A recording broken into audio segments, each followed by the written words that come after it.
opisyal at empleyado ng DPWH Cebu 3rd Engineering Office sasampahan na ng reklamo kaugnay ng flood control anomaly ayon po ito sa Department of Justice. RH27 Noche Cacas, ibalita mo yan Noche.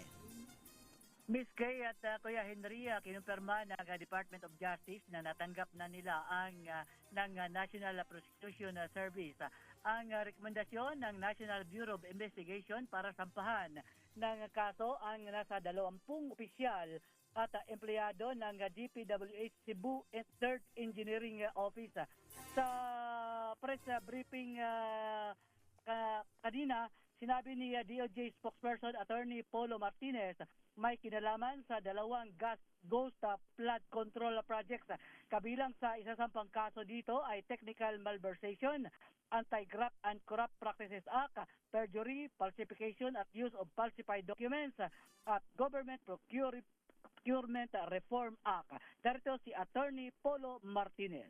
DOJ confirms that it has received two separate criminal complaints filed by the NBI Cebu District Office against 20 individuals, officials and employees of the DPWH Cebu 3rd District Engineering Office.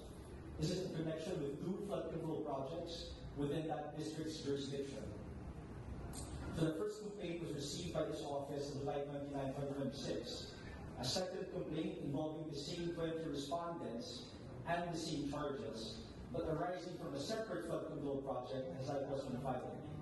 So the 20 respondents are engineers and other personnel of the DPWH Cebu District Engineering Office. That's a third DEO, including some private individuals.